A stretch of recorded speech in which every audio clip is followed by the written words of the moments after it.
buenas a todos, sean bienvenidos una vez más a un episodio de La Frikipedia. Aquí quien les habla es su compañero Ray, junto con su amigo Juan Astudillo. Cuéntame, Juan, ¿la ciencia ficción es lo tuyo o no? Chévere, me encanta. Oye, Luna, ¿sabías que la posibilidad de que arranque es solamente un 0,0,0,0,0%? ¿La posibilidad de que eso arranque? Claro que sí, eso puede existir. Sí. O sea que lo más probable es que no arranque. Lo más probable es que no arranque, pero bueno, lo importante es que este podcast sí arranca. Pues bueno, ya que estamos hablando de lo que es el tema de la ciencia ficción, imagínate, bueno, ciencia ficción dentro del mundo del anime pues, hay por montón. Pero imagínate esto, es el año 2015 de la era cristiana y 15 años después del primer y desastroso contacto con unos seres conocidos que le vamos a llamar hoy en día ángeles, resultó ser un cataclismo a escala mundial al que se le llamó segundo impacto, causando esto la reducción de la mitad de la población del planeta Tierra. Y para prevenir un futuro ataque, se desarrolló un sistema de defensa de la cual desarrollaron unos robots inmensos para combatir estos nuevos ángeles. ¿Sabes de qué serie estoy hablando? Evangelio, Evangelio. Neon Genesis Evangelion. El día de hoy vamos a hablar de este gran anime producido en el año 1995 por mano de Hideaki Anno. Que se escucha un poco raro, ¿no? Pero bueno, lo decimos en buena vibra. Esta es la serie menos favorita de las viejas que van para la iglesia. Con la concepción de los ángeles que vamos a hablar, es bastante odiada. No, y temida. Acuérdate, es una serie satánica. Bueno, eso era muy normal porque si tú recuerdas, bueno, Evangelion es de esa época, o sea, como lo acabo de decir, el año 95, que fue su primera emisión, para ser exactos, el 4 de octubre del año 95 fue su estreno. Y justamente todo en esa época de lo que era manga, anime y esas cosas en los 90 y principios de los 2000, todo era satánico, porque yo me acuerdo que todos los Pokémon eran satánicos también. Y Dragon Ball todo era satánico. Mira, vamos a estar claros que en Evangelio se maneja un lenguaje pseudo religioso. Eso es verdad. Hablamos de los ángeles, hablamos de ¿cómo es que? Las magis, que son los reyes magos, hablamos del dogma central, hablamos del dogma terminal, hablamos de la bandera triple 6, ¿te acuerdas? Sí. Ya. Sí, hay un lenguaje que te deja entender cosas.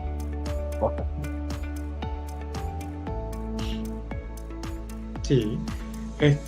Por ejemplo, un dato muy interesante. Asa, ¿tú conoces por qué la serie se llama Evangelion? A pesar de que ya acabamos de mencionar, ¿no? Acabas de mencionar que hay muchas connotaciones cristianas acá, pero para aquellos que no sabían, ¿saben por qué se llama Evangelion? Hay varias teorías y varias explicaciones a esta obra. Es una obra artística, ¿viste? Una obra que está muy dada a la interpretación. Uh-huh.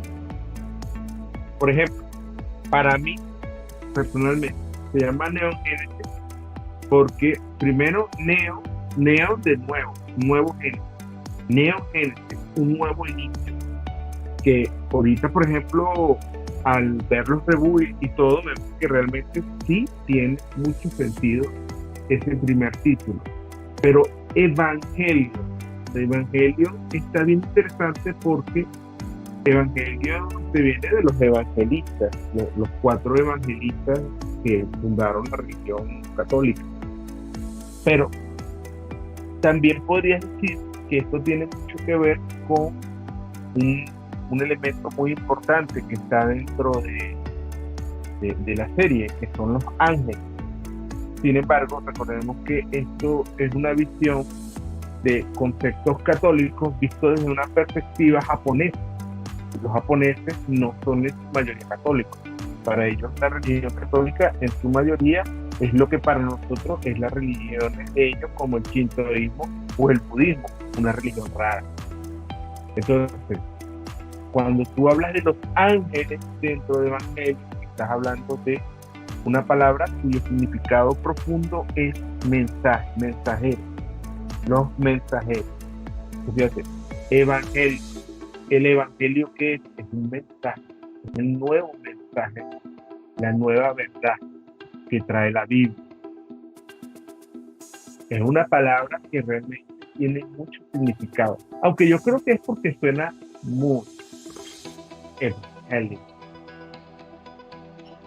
Sí, bueno, en realidad en japonés el título, bueno, nosotros en inglés se le conoce como Neon Genesis Evangelion, ¿no? O nosotros como le decimos Neon Genesis Evangelion. En japonés se llama Shinseiki Evangelion. O sea, Shinseiki, que son las de la primera parte, es lo mismo que decir Neon Genesis, ¿no? Que es lo que tú mencionaste, que es nueva era o nuevo comienzo. Etimológicamente hablando, Evangelion significa, su significado es mensajero del nuevo comienzo. Eso es lo que significa Neon Genesis Evangelion. Pero tú sabías, Para decirte algo ahí en este pedazo. Qué interesante que a los japoneses también les gusta usar palabras en otros idiomas porque les suena cool. ¿Me entiendes? Sí. Ahí metieron una palabra que es una palabra inglesa, evangelio, que no es de su idioma, y entonces ellos saben lo que significa, pero también la ponen porque en japonés a ellos les suena muy bien. Sí. Y de verdad que fue una muy buena decisión que ellos hayan colocado este título, porque Hideaki Anno en sus tiempos, el primer título que él pensó para la serie se llamaba Alcyon, o como lo se pronuncian en japonés, Arushon. Ese fue el primer título que él pensaba ponerle a la serie. Lo que pasa es que Studios Gainax, que fue la que lo produjo, le dijo que no, que había mucha falta de consonantes duras en ese título, así que rechazado. Luego cuando vinieron con el título de Neon Genesis Evangelion dijeron, ese sí. Pero la serie casi, por un momento se iba a llamar Alcyon. Súper raro, ¿no? A veces no lo deben dejar hacer lo que quieren. La verdad. Eso siempre pasa, ¿no? Hay algunos casos. Fíjate también una cosa interesante, Luna, que Evangelion ya es retrofuturismo. Sí. Cuando se hizo la serie, 1900, yo me acuerdo siempre que los Eva, ellos tenían ¿cómo se llama? En las cápsulas, decía 2019, y era como que, wow, el 2019, y era una cosa que cuando yo la vi, el 2019 no había llegado, era un futuro que todavía estaba muy lejano, pero sí como que falta para que lleguemos al 2019, y hoy en día tú lo ves, 2019, y Dios, esto ya pasó. Esto Bueno, ya pasó. si mal no recuerdo, creo que las cápsulas decían era 2014. Era 2014. Nada. La fabricación de la cápsula, sí. Qué barbaridad. Qué bien. Bueno, Bastante. ¿qué es lo que pasa? Es que vivimos en el mundo sin los Eva. Y por eso no pasa nada. Sí. Ahora, ¿sabe que hace poco estaba viendo un video sobre entrevistando a un jovencito que le estaban diciendo cuál era uno de los peores opening que él había visto, y dijo que el opening de Evangelion era horrible? Estamos perdiendo a nuestra generación. Bueno, imagínate, si es una generación que idolatra a Bad Bunny, puedes creer todo de él. No sé si el niño será fanático de él, pero sé que los gustos también han cambiado, pero wow, decir que que el opening de Evangelion es malo, es como que bastante wow. Yo sé que el gusto de los animes han cambiado bastante, pero son palabras serias, pues. Aunque claro, en el video mucha gente que es fanático de Evangelion, obvio que destruyen en los comentarios así como que este niño no tiene gusto y no sé qué. Si hay algo que es muy significativo de la serie es su opening. Ah, claro. Es un opening con unas ondas tropicales. Eso es muy extraño. Es una canción bastante enérgica. Sí, sí, sí. A mí siempre me sonó un poco tropical, sobre todo este inicio. Ah, claro.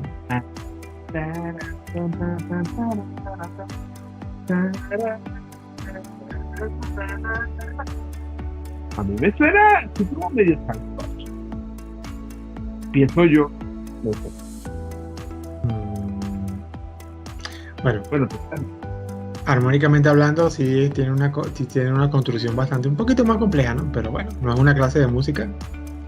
Tampoco me voy a poner a ahondar. Pero sí tengo que decir que la banda sonora de esta serie es muy buena.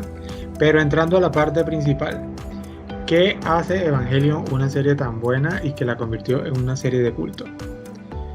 Lo que podemos decir primero es el desarrollo de sus personajes. Evangelion es una serie que tiene como protagonista a Shinji Ikari, un niño, bueno, no un niño, es un adolescente, que tiene bastantes, digamos, el mismísimo Hideaki Anno describe a su personaje como un chico que no le gusta mucho el contacto con el ser humano y que está convencido de sí mismo de que es alguien inútil. O sea, que él no es incapaz de contribuir a algo en la sociedad. O sea, es alguien que se cree totalmente nulo en esta vida. Entonces, un personaje como él empieza a tener un encuentro con otros personajes con los cuales se va a ir complementando, llegando incluso a ver distintas etapas de su personaje, ya en lo que llamamos lo que es el crecimiento personal. fíjate que es un personaje adolescente, verdaderamente adolescente, pues, porque por ejemplo tú a veces ves los adolescentes que salen en otras series y son unos carajos así, tan cool, tan chéveres, tan bien adaptados, tan sociables, pero la mayoría de los adolescentes no son así. Claro, tú ves a un Goku de 14 años todo alegre y tú te dices, ah, pero qué chévere es él. Pero no todo el mundo es como Goku. Es que no es que todo el mundo, Luna, es que la mayoría yo creo que no es así. En la adolescencia es una época donde la gente se siente muy frágil. Y la mayoría de los adolescentes son algo retraídos, algo penosos, ¿me entiendes? Inseguros. Inseguros, extremadamente inseguros. Claro, Pero en este caso la comparación que hago con Goku es que más bien ese tipo de alter ego es lo que una persona introvertida soñaría ser así. es correcto. En cambio, en el caso de Shinji Ikari nos ayuda a que nos identifiquemos como él. Bueno, es el protagonista que le cae mal a todo el mundo, por ejemplo. Sí, Cosa que bastante. es insólito. Pero realmente Shinji Ikari es un protagonista con el cual tú no quieres empatizar. Te da rabia su forma de ser. Bueno, como diría ese análisis, ¿será que es una rabia que nos tenemos a nosotros mismos? Es O sea, correcto. cuando vemos un personaje como Shinji, aquí en este caso, en este episodio no vamos a hablar de spoilers ni nada por el estilo, solamente estamos hablando de las cosas buenas.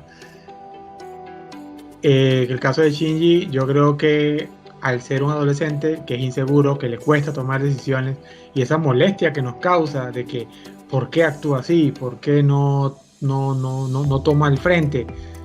Es como que aquel reflejo de que nos molesta porque a lo mejor nosotros tampoco lo hemos sido capaces, ¿no? Todos somos Shinji. Todos somos Shinji en algún momento y hemos tenido cosas de Shinji. Y no solamente Shinji es el cual la serie se va desarrollando. Tenemos otros tipos de personajes que más bien también tienen O sea, Evangelion tiene un abanico de personajes del cual es tremendo y que todos tocan ese tema de lo que es la depresión o de las imperfecciones que tenemos como seres humanos, pero visto de distintos puntos de vista. Por ejemplo, otro personaje que es uno de los primeros que también aparecen en la serie es el personaje de Misato Katsuragi,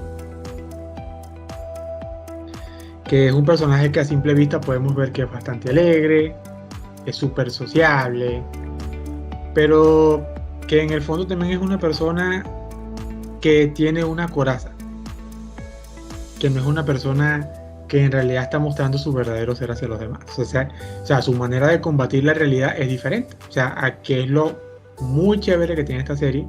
Tenemos un personaje como Shinji que le teme al mundo porque no le gustaría ser herido por los demás. Tenemos un personaje como Misato, que a pesar de que la estamos viendo, que es muy alegre y todo, no es más que una coraza porque también teme ser dañada por otros más. Sobre todo como ella como es adulta, tiene más experiencia, pues se encierra más, ¿no? Entonces, esa manera de sobrellevarlo es muy interesante. Fíjate que Misato es una adulta que no es adulta. Misato Sí. es una mente. Y no lo digo mente pollo en el sentido de que es tonta o no. Es mente pollo en su inmadurez emocional grande. Porque ella tiene una máscara de funcionalidad, pero bajo esta máscara lo que hay es una persona que es terriblemente insegura. De hecho, Misato es una persona que sexualiza a sí misma como mujer. Ella, para interactuar con las demás personas, sobre todo con los hombres, lo hace a través de su sexualidad. Es tan fuerte esta parte que incluso ella mantiene una cierta extraña e incómoda tensión sexual con Shinji, a la vez que ella quiere ser una especie de imagen materna para él, lo cual es muy turro. Y está ahí en la serie. Uh-huh. Otros dos personajes que están bastante involucrados con el protagonista es la famosa Rei Ayanami, que por alguna extraña razón se convirtió en un sex symbol en el mundo del anime por mucho tiempo, porque era la waifu perfecta. Era la waifu perfecta, ya que tiene aquella imagen y personalidad de mujer sumisa que está hecha para cumplir todos tus deseos. Así que creo que incluso he visto que uno de los pósters más vendidos era el de Rei Ayanami. O sea, despierta como que los deseos más oscuros que tiene todo el mundo. Todo el mundo quisiera un personaje como Rey. Fíjate una cosa, tiene poder sobre nosotros, occidentales, pero obviamente nunca olvidemos que esto es un producto japonés. Sobre ella tiene mucho más poder, porque ella es literalmente el sueño arquetípico de lo que debe ser una novia japonesa. Eso es verdad. Para nosotros es atractiva, muy atractiva, pero para ella es una cosa increíble. La personalidad de ella vacía y ausente. Ese juego que siempre ves en la serie, donde ella es una muñeca. Y es esta muñeca que cobra vida. Así. Cuando cobra vida, se vuelve aterradora. Por eso es mejor que no cobre vida, que se quede así. De verdad. Y el último personaje que tenemos, claro, no es que sea el último personaje de la serie, pero otro que también es muy importante es el personaje de Asuka Langley Soryu. Una chica japonesa que había nacido en Alemania, si mal no recuerdo de ella, que es totalmente lo opuesto a Rei Ayanami. Hemos mencionado que Rei es esa persona sumisa que pareciera que estuviera hecha para complacer al hombre, mientras que Asuka es todo lo contrario. Asuka es una persona que busca su independencia y que trata de hacer la cosa por ella misma, porque por alguna razón, que eso ya no lo vamos a explicar acá, es una persona que necesita probar su grandeza a todo el mundo. Entonces, una vez más hemos podido ver que los cuatro personajes, simplemente de lo que hemos hablado, son distintas maneras de ver las inseguridades de cada quien. Mira, aprovechando que no nos vamos a meter en los spoilers, vamos a hablar un poco de lo que son los arquetipos. Este, tienes este arquetipo de rey versus el arquetipo de Lilith, y tenemos la connotación religiosa subyacente en esta serie.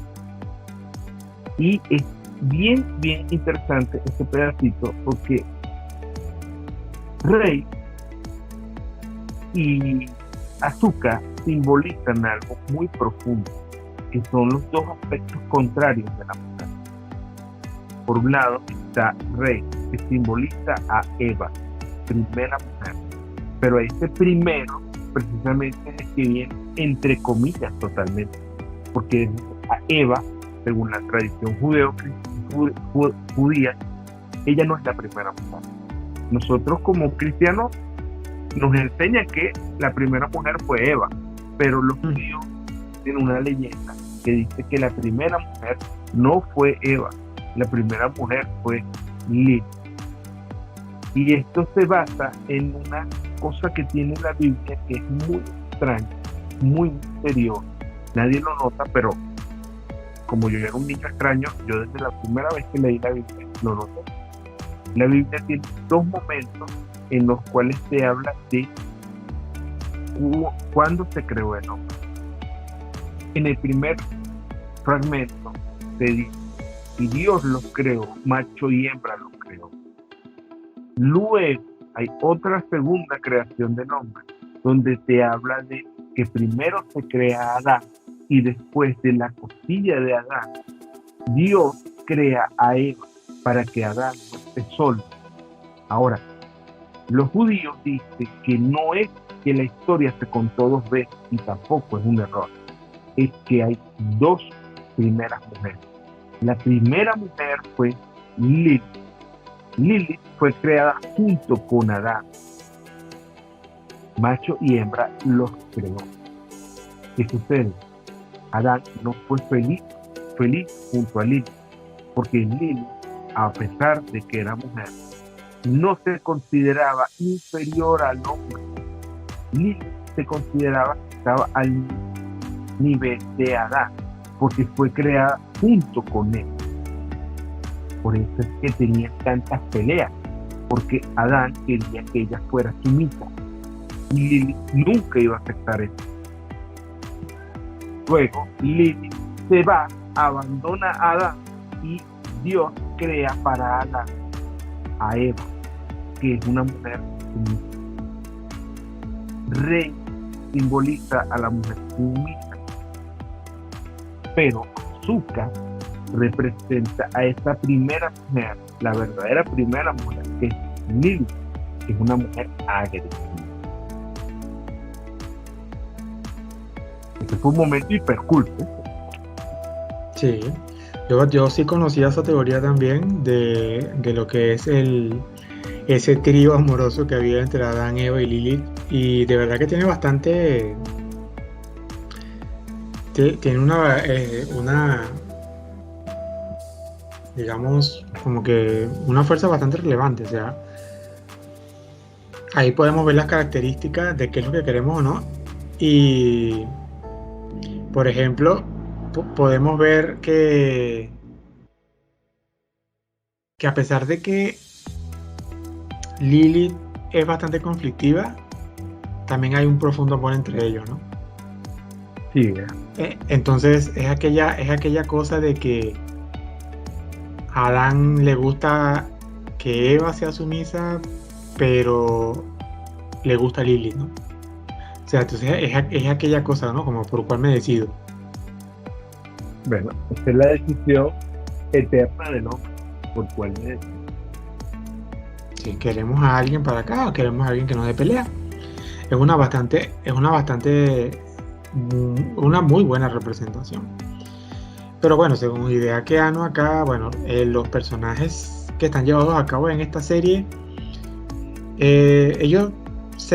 lo interesante de la serie también es que el espectador tiene la habilidad de teorizar acerca el por qué estos personajes son así. Hay algunos que, por ejemplo, teorizan de que este tipo de personajes representan diferentes conceptos, ¿no? Por ejemplo, muchos hablan de que estos personajes son representaciones psicológicas, otros piensan que los personajes son representaciones filosóficas, religiosas, históricas, o incluso que están basados de algún tipo de naturaleza. De todas maneras, algo que sí tiene esta serie bastante bien representada es el tema de cómo se aborda la depresión. Que en este caso hay un tema muy parecido al que hablamos hace mucho tiempo en uno de los primeros episodios, que si no lo han visto los invito a verla, que fue cuando hablamos de la serie de BoJack Horseman, donde la trama central estaba basada en la depresión a distintos niveles. En este tema de Evangelion hay algo parecido. Pero algo que es bastante interesante acá, que solamente lo voy a mencionar, es que Evangelion empieza a tratar un tema muy interesante que es llamado el proyecto de complementación humana. Y en base a lo que uno va viendo dentro de la serie, se va viendo cómo el ser humano debería ser parte de la sociedad y poder salir de cualquier ciclo depresivo, ¿no? O sea, es un mensaje de que a pesar de que podemos ver muchas durezas, se puede buscar una solución para algo. Que eso lo podemos ver en el episodio final, pero como digo, en este tema no vamos a hablar de spoilers. Mira, yo pienso que, siguiendo esta misma onda, podemos hablar un poco de lo que es el dilema del erizo. Porque el dilema del erizo, a pesar de que se trata directamente con este mismo nombre dentro de la serie, es una conversación. Es un concepto que si tú lo tienes claro antes de ver Evangelion, yo creo que puedes hasta disfrutar más la serie. Porque es algo que resuena en toda la serie. El dilema del erizo.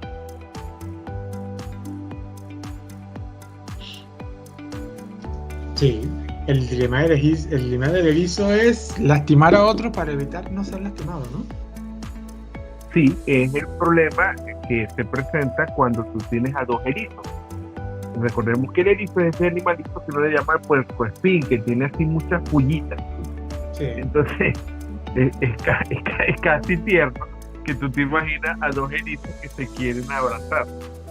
Pero, cónchale, cuando un erizo abraza al otro, las pullas del uno pullan al otro. Y entonces como que ellos quieren estar juntos, pero no pueden, porque se hacen daño el uno al otro. Y ese simple concepto hace resonar toda la serie, pero es que también resuena en la vida cotidiana. Las personas no quieren estar solas, pero a la vez, cuando estamos juntos con otros, nos podemos hacer daño. Es como lo que decía el Principito, las rosas tienen espina. Eso. O lo que decía la rosa, si quieres conocer las mariposas, tienes que conocer las orugas. Es una manera bastante interesante de abordar nuestro día a día. Yo creo que más bien algo que catapultó, por así decirlo, el éxito de esta serie es como de una manera tan indirecta nos hace ver el reflejo de nosotros mismos, que es la realidad como vivimos. Y prácticamente podemos decir que esta serie es bastante terapéutica. Es correcto. Así Ahora, que, síguele. o sea, así que el punto a favor que tenemos para esta serie es eso. Ver la serie es prácticamente un viaje terapéutico para nosotros entendernos a nosotros mismos o tener un concepto de dónde estamos parados para poder llevar las cosas de la vida.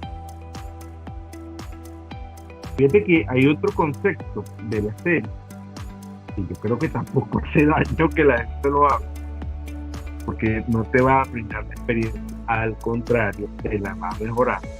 Es entender el concepto de el campo AT, que de hecho es uno de los grandes misterios de la serie. ¿Qué quiere decir AT? Yo nunca te lo he dicho, solamente dice campo AT, pero es algo que incluso, Dura, yo creo que tú puedes llegar a experimentar en tu vida cotidiana, un campo AT. Y tiene mucho que ver también con lo que es la depresión, pienso yo. AT, lo que dicen los fans en la norma general, es que AT quiere decir el campo de terror absoluto, ¿cómo se diría en inglés? Es Absolute terror. ¿Qué quiere decir? Lo que te dicen en la serie La Barrera de las Almas. Es una serie es una serie.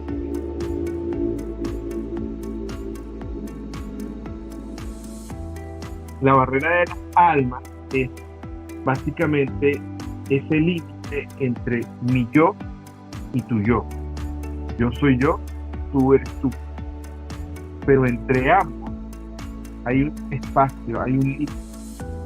Un límite que es mi límite personal, mi intimidad. Algo que podemos ver visualmente cuando la gente dice mi espacio personal, ¿me entiendes? Uh-huh.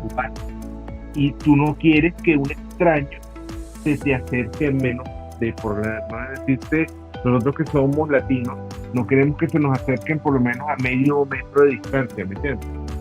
Una persona que tú no conoces. Sin embargo, una persona que es amiga, una persona que es tu familia, puede estar muy, muy cerca de ti. Y bueno, una persona que ya tienes una relación amorosa, básicamente quieres que se funda prácticamente contigo, ¿verdad? Quieres que se colapse ese espacio físico entre los dos. Pero si lo llevas a un nivel mental,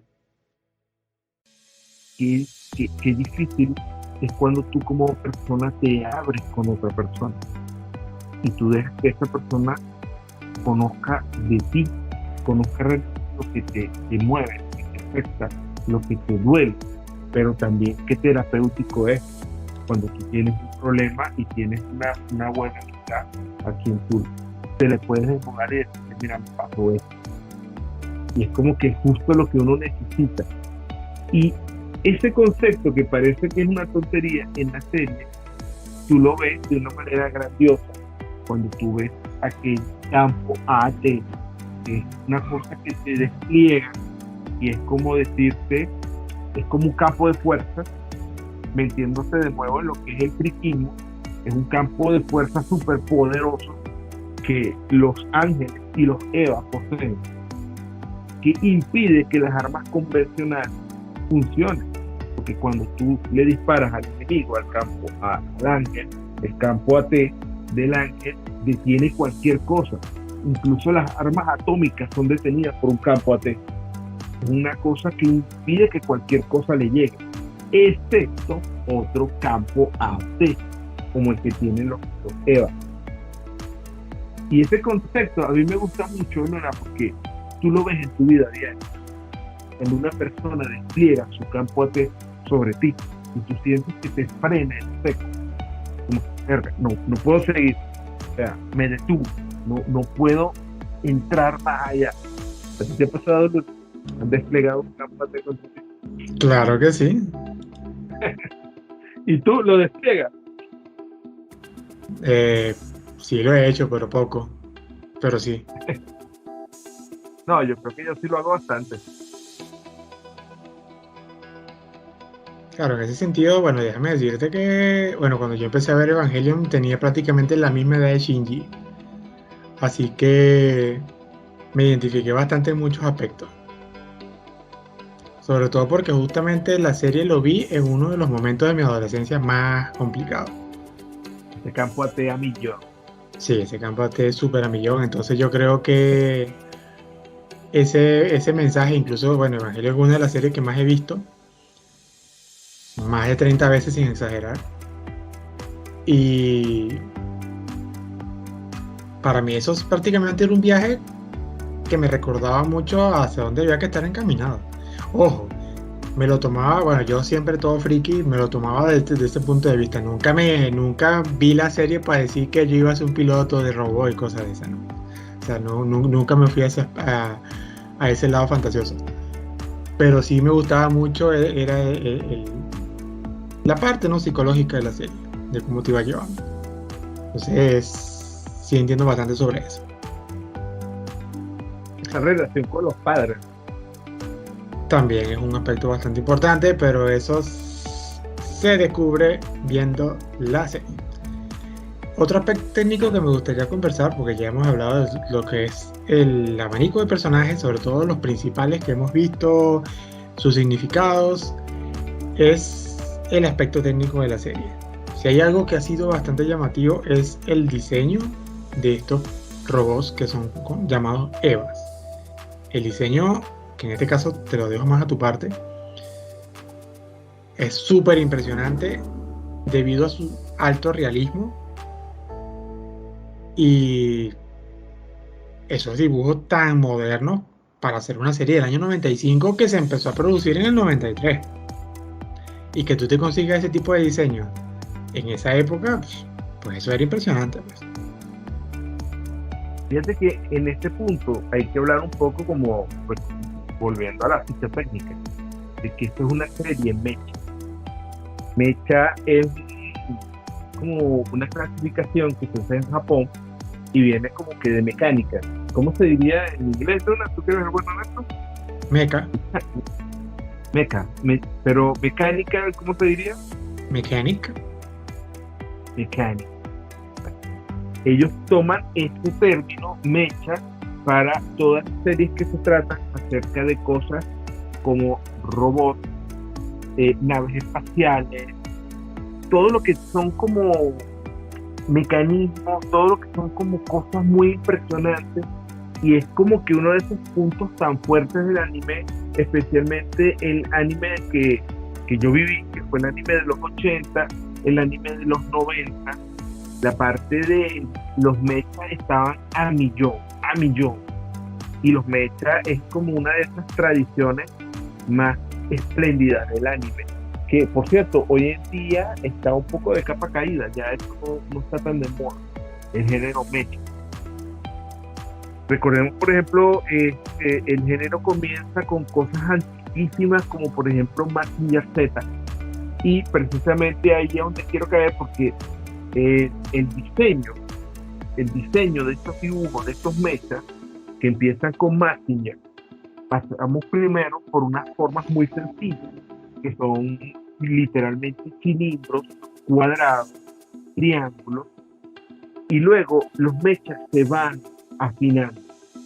Pasamos de una época como Mazinger a una época como por ejemplo Gundam, donde ya los mechas son mucho más detallados. Pero lo que verdaderamente fue un antes y un después fue la serie Evangelion, porque en la serie Evangelion ya no estamos hablando de cuadrados, ya no estamos hablando de cilindros, estamos hablando de formas extremadamente orgánicas, complejas, y ver Evangelion solamente para disfrutar el diseño de los mechas vale la pena 100%, porque no es solamente el diseño del Eva, que es hermoso, detallado, es tan fluido, es el movimiento de los Eva en la serie.